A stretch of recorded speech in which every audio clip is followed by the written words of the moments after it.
Assalamualaikum warahmatullahi wabarakatuh. Hello, welcome back to my channel. Balik lagi dengan aku Vira Makvera.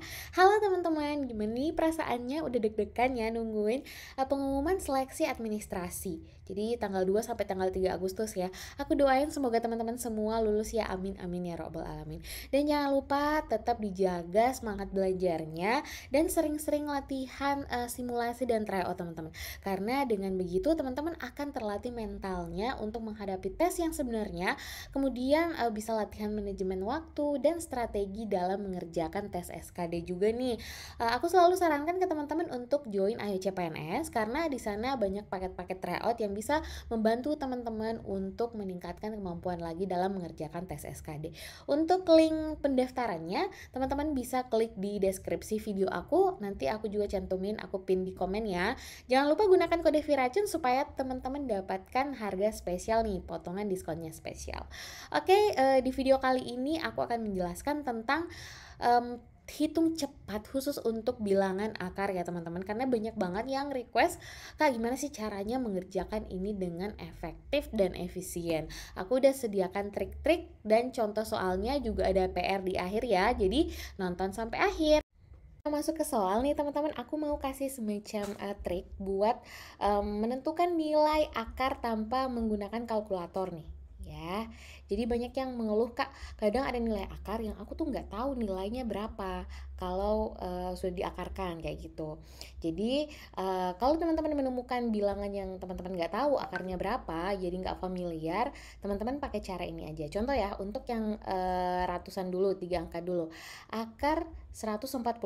Kalau kalian mau menentukan nilai akarnya, sisakan 2 digit di belakang, dipisahkan ya teman-teman, dipisahkan di sini ya. Aku tulis di sini jadinya 1, terus di sini 4. Oke, teman-teman juga harus familiar dengan bilangan akar 1 sampai 10 ya. Jadi akar 1 itu 1, begitupun sebaliknya, atau 1 pangkat 2 itu adalah 1. Kemudian akar 4 itu adalah 2, atau 2 pangkat 2 itu adalah 4. Ini sampai 10 ya teman-teman. Jadi di sini akar 100 sama dengan 10, kemudian 10 pangkat 2 sama dengan 100. Jadi teman-teman harus hafal mati nih, bukan hafal sih, tapi ya harus tanamkan di otaknya, jangan sampai lupa ya. Nah, kita balik lagi. Ini udah dipisah 1 dengan 44. Teman-teman perhatikan 1 digit di depan dulu, ini adalah 1. Bilangan kuadrat berapa itu yang menghasilkan 1. Bilangan kuadrat menghasilkan 1 itu adalah 1 pangkat 1 ya teman-teman ya. Oke, jadi 1 dikali 1 itu sama dengan hasilnya 1. Setelah itu kita kurangkan nih. 1 dikurang 1, 0 ya. Jadi turun 44. Nah, jadi kita kurangkan nih kalau sudah didapatkan angka kuadratnya. Setelah itu yang ini nih teman-teman, 1 dikali 1, teman-teman tambah 1 ditambah 1 berapa? 2 ya, berarti 2 titik-titik dikali berapa itu dapat 44. Oke, 20 berapa dikali berapa itu dapat 44. Dan di sini teman-teman bilangan kuadrat ya. Jadi bilangan kuadrat berapa itu kira-kira yang berakhiran dengan 4. Ini ya teman-teman. Oke. Jadi 2 pangkat 2. Jadi kita coba dulu nih. 22 kalau kita isi 2 di sini. Apakah 22 dikali 2 sama dengan 44? Iya ya. Jadi 44. Dikurangkan hasilnya habis ya. Jadi nilai akarnya adalah bilangan yang ini 1 dengan yang ini. 2 berarti 12. Oke teman-teman, itu untuk 144. Kita coba lagi di akar 289. Jadi kita pisahkan. Oke, ini dengan ini ya. Nah, sekarang 2. Bilangan kuadrat apa itu yang hasilnya sama dengan 2? Kalau nggak ada yang sama dengan 2, yang mendekati 2, tapi nggak lewat dari 2. Apa teman-teman? Oke, tetap 1 ya, karena kalau 2 itu kan 4 udah lewat. Jadi yang mendekati, kalau nggak ada yang sama berarti yang mendekati. Berarti kita ambil lagi 1 dikali 1 sama dengan 1. Nah, kita kurangkan nih. Nah, 2 kurang 1, 1, ini turun 89. Oke? Nah, sekarang 1 ditambah 1, 2. Oke, berarti 20 berapa dikali berapa itu sama dengan 189. Yang bilangan di sini harus bilangan kuadrat ya teman-teman. Artinya harus bilangan yang sama, entah 2 dengan 2, 3 dengan 3, 4 dengan 4, 1 dengan 1 gitu ya. Nah, ini 189. Kuncinya teman-teman lihat akhirannya, berakhiran 9. Bilangan kuadrat apa yang berakhiran dengan 9? Oke, ada ya 3 kali 3. Oke, 3 kali 3 sama dengan 9. Nah, apalagi teman-teman yang berakhiran 9 masih ada 7 kali 7. Ini sama dengan 49. Akhirannya juga 9. Jadi kita coba nih di antara dua ini. Masih ada yang lain udah nggak ada ya. Berarti 23 dikali 3 itu apakah sama dengan 189? Enggak ya, ini cuma 69. Oke, berarti jawabannya adalah 27 dikali 7. Coba kita cek apakah 27 sama dengan dikali 7 sama dengan 89. 189, 7 kali 7, 49. 7 kali 2, 14, tambah 4 itu sama dengan 18. Jadi 189. Iya ya, jadi 189. Nah, jadi jawabannya adalah 17. Teman-teman bisa cek sendiri apakah 17 kali 17 sama dengan 289. Pasti dapatnya 289. Oke, kita ke bilangan. Bagaimana Kak kalau misalkan dia ribuan? Nah, ini nih yang paling sering, yang paling nggak familiar dengan kita ya. 189. Caranya sama aja, kita sisakan 2 digit di belakang berarti 25. Di sini 12. Oke. Kita perhatikan yang 12 dulu nih. Bilangan kuadrat apa yang menghasilkan 12? Kalau nggak ada yang menghasilkan 12, yang dekat dengan 12. Oke. 3 pangkat 2 ya. Karena kalau 4 pangkat 2 itu udah 16. Jadi kita ambil 3. Jadi di sini 3 dikali 3 itu sama dengan 9. Kita kurangkan 12 kurang 9, 3. Ini 25 turunnya. 3 tambah 3, 6 ya. Berarti 60 berapa dikali berapa itu sama dengan 325.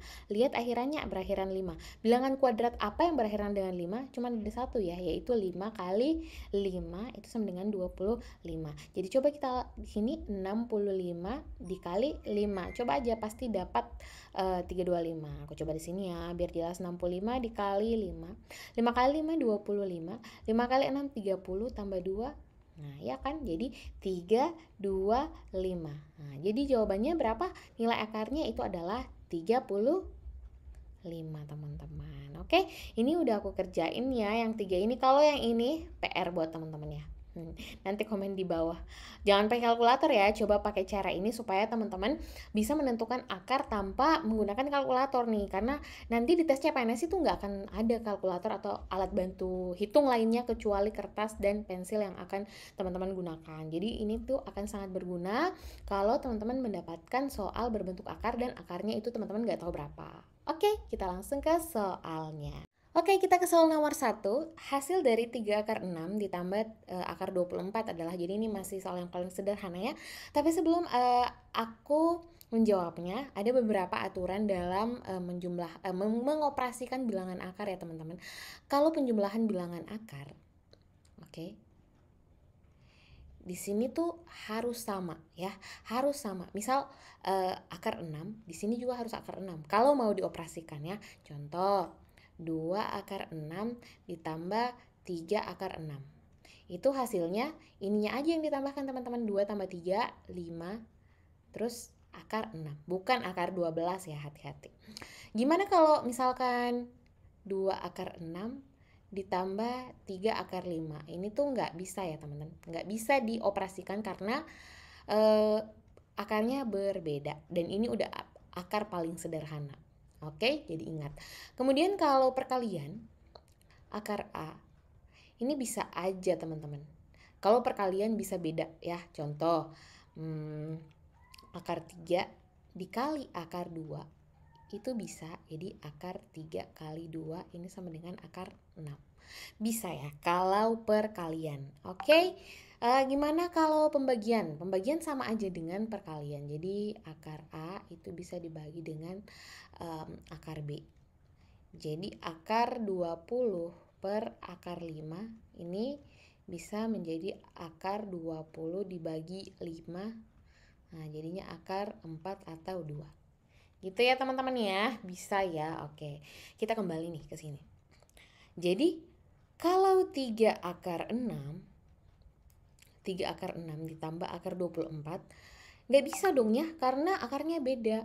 Oh, nggak gitu. Ini beda kasusnya dengan yang ini tadi, karena akar 6 dan akar 5 sudah merupakan akar yang paling sederhana.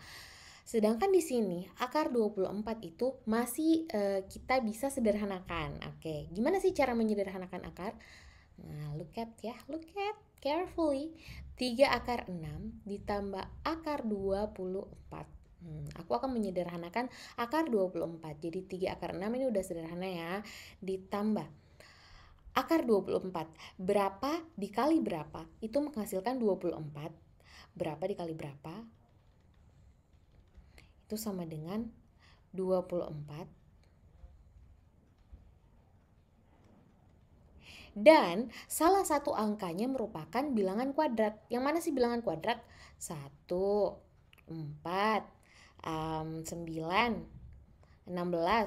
4 kali 4, 16. 5 kali 5, 25. 6 kali 6, 36. Oke, 7 kali 7, 49. 8 kali 8, 64. 9 kali 9, 81. Dan 10 kali 10, 100. Oke, jadi salah satu di antara ini itu harus bilangan kuadrat. Itu syaratnya untuk akar yang bisa disederhanakan. Oke ya. Jadi berapa dikali berapa sama dengan 64? 6 dikali 4. Oke, apakah salah satunya merupakan bilangan akar? Yes, salah satunya merupakan bilangan akar yaitu 4. Oke, jadi aku rubah akar 24 ini menjadi 6 dikali 4. Bisa ya teman-teman? Nah, ingat kalau perkalian yang bentuk seperti ini bisa dijadikan seperti ini. Jadi kalau akar 6 kali 4 itu aku tulis di sini ya, nggak apa-apa ya. Jadi akar 6 kali 4 itu bisa menjadi akar 6 dikali akar 4. Oke, akar 4-nya keluar menjadi 2 akar 6. Oke, berarti 2 akar 6 itu artinya 2 kali akar 6 ya teman-teman ya. Oke, jadi 3 akar 6 ditambah, ini udah sederhana, 4-nya keluar menjadi 2, terus di sini sisa 6. Nah, udah sama nih. Oke, jadi kita langsung tambahkan aja ininya. 3 tambah 2, 5, akar 6-nya tetap ya. Jadi 5 akar 6, yaitu bagian B. Oke teman-teman. Oke, soal berikutnya, hasil dari akar 48 dikurang akar 12 tambah akar 27 adalah, ini sama aja kayak yang tadi ya teman-teman. Jadi kita harus menyederhanakan akarnya sehingga membentuk akar yang sama gitu ya. Jadi akar 48 dulu nih. Berapa kali berapa? Dikali 40 berapa kali berapa? Kalau dikalikan itu hasilnya 48 dan salah satunya merupakan bilangan akar. Oke. Kalau 6 kali 8 bukan ya, karena 6 kali 8 ini bukan, karena di sini tidak ada yang merupakan bilangan akar. Oke, kemudian apa lagi? 12 dikali 4. Ini boleh ya, karena 4 di sini merupakan bilangan kuadrat. Bilangan akar, bilangan kuadrat maksudnya. Kemudian ada lagi 16 dikali 3. Oke, 16 ini merupakan bilangan kuadrat juga nih teman-teman ya. Jadi antara 12 kali 4 dan 16 kali 3. Nanti kita akan lihat yang mana yang akan digunakan ya. Kemudian 12. Berapa dikali berapa? Dapat 12, salah satunya merupakan bilangan akar. Oke, 4 kali 3 ya. Udah jelas 4 ya teman-teman ya. Kemudian akar 27. Berapa kali berapa? Ini sama dengan 27 dan salah satunya merupakan bilangan kuadrat ya. Apakah itu 9 kali 3 ya? Nah, 9 nih. Oke, perhatikan antara 12 kali 4 dengan 16 kali 3. Yang mana kira-kira yang kita gunakan? Nah, exactly 16 dikali 3 ya, karena semuanya ini ada 3-nya nih di sini. Jadi 3-nya yang nanti menjadi bilangan akar. Oke, teman-teman bisa ya dimengerti? Nah, sekarang aku rubahnya menjadi akar 16 kali 3 dikurang akar 12 itu akar 4 kali 3 ditambah akar 27 itu 9 kali 3. Nah, sekarang yang bilangan kuadrat ini bisa keluar semua ya. Akar 16 itu adalah 4, berarti 4 akar 3. Akar 4 itu adalah 2, berarti 2 akar 3. Akar 9 itu adalah 3, berarti 3 akar 3. Oke teman-teman, jadi sekarang 4 kurang 2, 2, 2 tambah 3, 5. Berarti 5 akar 3. Oke, berarti jawabannya adalah bagian B. Oke, next. Hasil dari 4 akar 10 dikali dengan akar 2. Oke, ini perkalian ya teman-teman. Jadi kalau perkalian itu bisa dikalikan langsung nih. Jadi 4 akar 10 dikali dengan akar 2 itu bisa, bukan bisa sih, itu hasilnya 4 akar 20. Tapi di sini tuh nggak ada 4 akar 20. Jadi yang akar 20 ini kita sederhanakan kayak tadi nih teman-teman. Jadi berapa kali berapa sama dengan 20, terus salah satunya adalah bilangan kuadrat. Oke, 4 kali 5. Nah, ini 4-nya dia keluar menjadi 2. Oke, jadi 4 kali 2 akar 5. 4 kali 2, 8 akar 5. Oke, jadi jawabannya adalah bagian B. Oke, itu tadi untuk dasar-dasarnya ya teman-teman ya. Biasanya kalau di soal tes CPNS itu udah nyampur ya antara bilangan akar, pecahan, desimal, dan berpangkat. Jadi aku sajikan soal yang seperti ini, biasanya yang keluar itu yang kayak gini ya. Jadi akar 25 ditambah 2 pangkat min 1 dikali akar 200 dikurang 1/5 dibagi 5 pangkat min 2 adalah. Oke, jadi kita sederhanakan sederhanakan akarnya dulu. Oke. Akar 25 itu langsung ya bisa menjadi 5. Oke, ditambah 2 pangkat min 1. Ingat kalau berpangkat minus berarti itu dia berubah menjadi 1/2 ya. Ini ada di video aku tentang bilangan berpangkat. Teman-teman nonton lagi nih supaya connect ya. Dikali akar 200 nih teman-teman. Akar 200 tuh berapa ya? Nah, kita sederhanakan menjadi 2 kali 100 karena 100 adalah bilangan kuadrat. Oke. Nah, kemudian 1/5 tetap ya. Kalau dibagi langsung kita balik aja teman-teman. Dikali, oke, dikali dan ini dibalik. Masalahnya 5 pangkat minus 2 itu adalah 1/5 pangkat 2. Oke, berarti dia dibalik menjadi 5 pangkat 2/1. Oke, nah kita kerjain aja ini teman-teman. Tapi ingat ya, kalau operasi campuran, kerjakan yang perkalian sama pembagian dulu. Jadi aku langsung kasih kurung aja nih di sini ya. Oke, di sini udah berubah ya menjadi perkalian ya, karena udah dibalik. Nah, jadi 5 ditambah 1/2 dikali 100 keluar berarti 10 akar 2 ya teman-teman ya, dikurang, aduh anakku nangis. Jadi ini 5 pangkat 2 perkalian ini ya. Jadi ini bisa kayak gini habis, terus ini sisa 5. Oke teman-teman ya, dikurang 5. Ini juga bisa habis ya teman-teman. Jadi ini sisa 5. Oke, jadi 5 ditambah 5 akar 2 dikurang 5. Ini udah habis, berarti hasilnya 5 akar 2. Oke. Oke, next. Jika X sama dengan 2 pangkat 5 kali 2 pangkat 4 kali 2 pangkat 3 berpangkat 1/2 dan Y sama dengan akar pangkat 3 dari 8 pangkat 2, pernyataan yang benar adalah, oke, ini teman-teman khusus untuk teman-teman yang udah nonton video aku untuk bilangan berpangkat ya. Kalau belum, ditonton dulu terus kerjain ini. Jadi kita ada beberapa pilihan nih, X itu sama dengan berapa Y gitu ya. Jadi kita cari X dulu. Jadi X sama dengan, ingat kalau perpangkatan bilangan pokoknya sama 2, 2, 2, terus perkalian pangkatnya ditambahkan ya. Jadi 2 pangkat 5 tambah 4, 9, 9 tambah 3, 12 ya. Berarti 2 pangkat 12 berpangkat 1/2. Kalau pangkat berpangkat itu berarti pangkatnya dikalikan ya teman-teman. Jadi 12 dikali 1/2 itu kan 6, 2 pangkat 6. Jadi X sama dengan 2 pangkat 6 atau X sama dengan 2 pangkat 6 itu adalah 64 ya. Oke, sekarang Y sama dengan akar pangkat 3 dari 8 pangkat 2. Oke, kita jabarkannya seperti ini. 8 pangkat 2 itu adalah 64. Bilangan berapa yang berpangkat 3 itu sama dengan 64. 4 ya teman-teman. Jadi Y sama dengan 4 pangkat 3. Nah, ini akarnya habis ya. Jadi Y sama dengan 4. Oke. Jadi X sama dengan 64, terus Y-nya sama dengan 4. Jadi hubungan antara mereka ini apa teman-teman? Coba kita lihat ya. Yang bagian B, X sama dengan Y pangkat 3. 64 adalah 4 pangkat 3. Kita lihat 64 adalah 4 pangkat 3. Iya benar ya teman-teman, karena 64 adalah 4 kali 4 kali 4, 64 juga. Jadi jawabannya adalah bagian A ya. Oke. Oke teman-teman, itu tadi materi, tips dan trik juga, contoh soal juga tentang hitung cepat bilangan akar ya. Ini ada PR buat teman-teman seperti biasa, silahkan dikerjakan, komen di bawah kalau misalkan teman-teman udah dapat jawabannya. Untuk yang mau lihat pembahasannya dan cara-cara mengerjakan ini dengan cepat, teman-teman bisa follow Instagram aku @vr_makfira. Nanti aku akan bahas di sana caranya di story aku ya, insya Allah besok. Oke teman-teman, terima kasih sudah menonton video ini. Sukses buat kalian semua, tetap semangat belajarnya. See you on my next video and bye.